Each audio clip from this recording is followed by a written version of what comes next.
Assalamualaikum warahmatullahi wabarakatuh. Waalaikumsalam warahmatullahi wabarakatuh. Nama saya Arifuddin Ismail. Yang ingin saya tanyakan, menurut sejarah, surat pertama yang diterima Nabi Muhammad SAW adalah surat Al-Alaq. Yang menjadi pertanyaan, mengapa Quran yang sekarang kita pelajari dimulainya dengan surat Al-Fatihah? Ya, baik. Ya, mohon jelaskan. Terima kasih. Terima kasih. Ini tingkat kekritisan berpikir. Barangkali tidak banyak yang bertanya seperti ini. Ya, kita kan selalu diajarkan surat pertama yang diwahyukan Allah kepada Nabi Muhammad itu surat Al-Alaq. 5 ayat yang pertama. Mulai dari Iqra bismi rabbikal ladzi khalaq. Khalaqal insana min 'alaq. Iqra wa rabbukal akram. Allazi 'allama bil qalam 'allamal insan ma lam ya'lam. Itu surat yang pertama. Sebelum saya menjawab pertanyaan tadi, saya coba deskripsikan dulu sedikit ya. Surat pertama 5 ayat pertama. Iqra bismi rabbikal ladzi khalaq. Begitu kita mendengar kata Iqra, makanya yang terpikir oleh kita kan membaca. Begitu kita mengatakan membaca, yang terpikir oleh kita kan di situ ada rangkaian huruf-huruf yang harus kita baca. Betul nggak? Dan kita barangkali selama ini ya, dengan ketidaktahuan kita menganggap seakan-akan ya, di situ ada tayangan huruf-huruf seperti video yang sedang ditayangkan kepada Nabi gitu, kemudian dilihat, kemudian dihafalkan seperti itu. Padahal Nabi itu kan orang yang ummi, tidak bisa baca tulis. Dari sisi itu saja sudah jelas memberikan sebuah ilustrasi kepada kita bahwa yang dibaca pasti bukan sekedar rangkaian huruf-huruf. Sedangkan di situ dikatakan bismi rabbikal ladzi khalaq. Yang dibaca, kalau membaca pakai apa? Membaca pakai mata dong, pasti. Tapi yang jelas tidak mungkin ya, pada saat itu Nabi menggunakan mata yang ini. Kata yang mata yang ini sifatnya adalah mata materi. Ini hanya sebangsa daging dan kornea mata. Dan mata yang ini hanya bisa mencerap yang bersifat materi. Dan pada saat itu yang namanya wahyu itu kan imateri. Wahyu itu imateri. Wahyu itu adalah getaran-getaran ilahi yang datang pada jiwa seseorang ketika jiwanya mengalami resonansi dengan apa yang dimaksud oleh Tuhan. Nah, proses resonansi itu secara saintifik persis ya, barangkali seperti radio. Kalau kita punya radio ya, supaya kita bisa mendengarkan siaran dari transmitternya ya, pemancar di sana, apa yang harus kita lakukan? Pertama kan pasti kita harus meng-on-kan radio kita. Sebelum itu cek dulu baterainya. Ada baterainya enggak? Kan gitu. Setelah baterainya dicek ada dan baterainya baru, setelah itu baru kita on-kan. Apakah langsung kita bisa menerima siaran? Tidak. Secara digital kita harus biarkan radio kita mencari frekuensi yang tepat. Begitu ketemu frekuensi yang tepat, misalkan 102,3 atau 105,7 misalkan. Nah, frekuensi radio kita sama dengan frekuensi pemancar, ketika sama frekuensinya kan terjadilah namanya resonansi. Apa yang dipancarkan di sana tertangkap di sini. Betul? Iya. Siarannya di sana orang sedang pidato, di sini juga pidato. Di sana siarannya ada orang sedang menyanyikan lagu jazz, di sini juga lagunya jazz. Semua terkirim ke sini. Itulah proses resonansi, ya. Makanya disebutnya juga FM, AM. Kan itu ada amplitudo modulasi. Ada yang amplitudo yang dimodulasi, ada frekuensi modulasi. Yang dimodulasi itu frekuensinya. Artinya saat gelombang datang, di situ ditumpangkan pesan. Jadi sebetulnya proses resonansi itu terjadi. Nah, kapan itu terjadi? Ketika jiwa kita suci, bersih, ya, jujur. Saya kira kita juga bisa mengalami resonansi itu. Tiba-tiba kita memahami sesuatu yang sebelumnya tidak terpikir solusinya karena kejujuran. Siapa yang mengirim pemahaman itu? Pasti kan Dia yang mengerti segala, yang maha tahu segala kepentingan kita. Nah, Iqra itu seperti itu. Apa yang dibaca? Apa yang dilihat? Tentu saja melihat bukan dengan mata ini. Saya percaya melihatnya pasti dengan mata kalbu. Bismi rabbikal ladzi khalaq. Tuhan yang telah menciptakan. Itu adalah prosesi awal. Iqra bismi rabbikal ladzi khalaq, khalaqal insana min 'alaq, iqra wa rabbukal akram, allazi 'allama bil qalam, 'allamal insan ma lam ya'lam. Dia akan mengajarkan kamu dengan penanya sendiri dan dia akan mengajarkan kamu apa yang kamu tidak tahu. Jadi kalau ingin belajar ilmu, belajarlah sama dia. Syaratnya apa? Bisa Iqra. Apakah Iqra itu hanya dimiliki oleh segelintir orang tertentu? Tidak.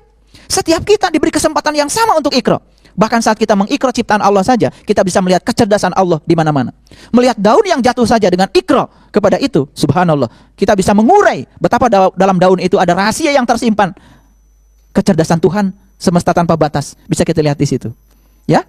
Nah, sekarang pertanyaannya, mengapa ya sepeninggalnya Nabi Muhammad kok susunan ayat tidak dimulai dengan Al-Alaq? Bahkan surat pertama adalah surat Al-Fatihah. Sekarang saya mau kasih tahu. Itu Quran untuk siapa? Kan untuk orang yang mau mempelajari dan mengikuti jejak dan langkahnya Nabi Muhammad. Kan begitu? Ya tentu saja, ya. Kita tidak mungkin secara automatically bisa langsung seperti beliau. Tidak mungkin, Tetapi bagaimana kita supaya seperti beliau? Makanya tuntunannya ada di Quran surat Al-Fatihah. Makanya Al-Fatihah kan artinya juga pembuka. Pembuka pintu kalbu. Makanya para nabi, para rasul itu sebetulnya tugasnya adalah mengajarkan cara untuk meniti ke dalam diri, membuka pintu kalbu agar kita bisa menyaksikan siapa diri kita yang sesungguhnya. Barang siapa yang bisa menyaksikan dirinya, maka dia akan menyaksikan Tuhannya. Nah, di Quran surat Al-Fatihah yang 7 ayat itu tergantung rahasia berjalan untuk bisa mencapai Iqra itu. Makanya perjalanan untuk kita dimulainya dari Al-Fatihah. Makanya surat pertama Al-Fatihah kan Bismillahirrahmanirrahim. Huruf pertamanya saja ba. Dan ba itu artinya adalah Baitullah. Baitullah artinya rumah Allah. Kalau kita ingin menyelami Al-Quran dan kedalaman makna Al-Quran, mulailah dengan ba. Ada yang mengatakan ba itu babun. Babun pintu. Saya setuju. Pintu apa? Pintu rahasianya Allah. Kalau kita tidak melewati pintunya, kita tidak akan paham. Makanya para nabi, para rasul mengatakan malam yazuk lam ya'rif, yang tidak mengalami tidak akan paham. Sekarang saya punya air di sini. Saya bilang sama Bapak Ibu, ini air rasanya manis. Percaya nggak sama saya? Percaya nggak sama saya? Kenapa tidak percaya? Karena belum mencoba. Kita tuh baru bisa percaya kalau sudah mengalami. Begitu minum dari air yang sama bisa membenarkan saya. Yes, itu air rasanya manis karena sudah mencoba. Itu sebabnya memahami harus dimulai dengan mengalami. Puncaknya memahami adalah meyakini. Jadi tidak mungkin ada keyakinan yang tidak dibangun oleh sebuah pengalaman. Anehnya kita selama ini sering meyakini sesuatu, mengalami tidak, memahami tidak, tiba-tiba yakin saja. Nah, yakin yang kayak gitu mudah sekali diruntuhkan. Itu keyakinan yang gampang diruntuhkan. Sekarang mohon maaf ya, banyak yang mengatakan, yakin nggak kalau Allah lebih dekat pada Anda dan lebih dekat daripada urat nadi leher Anda? Dan dia bilang yakin. Kenapa? Karena ada informasi di Quran. Hati-hati, informasi itu belum jadi kebenaran kalau belum jadi pengalaman. Bagaimana informasi itu menjadi kebenaran? Disitulah perlunya pembimbing, perlunya guru yang bisa mengajarkan mengalami. Siapa gurunya? Di zamannya para nabi, para rasul, mereka. Tapi sekarang kan tidak ada nabi, tidak ada rasul. Tetapi mereka sudah mengatakan, ilmuku sudah aku wariskan kepada para pewarisku. Makanya Nabi mengatakan, al ulama warasatul anbiya. Carilah ulama yang mewarisi ilmunya Nabi. Hati-hati, bukan mewarisi pakaiannya, bukan mewarisi dandanannya, tetapi mewarisi ilmunya. Cari itu. Dan mencari ulama yang seperti itu mungkin menjadi sesuatu yang menjadi langka dan sulit. Makanya kalau leluhur kami ya di tanah Jawa mengatakan ya, mencari ulama yang seperti itu persis seperti mencari jejak elang di langit. Persis seperti mencari jejak ikan di air. Persis seperti mencari jejak itik di sungai.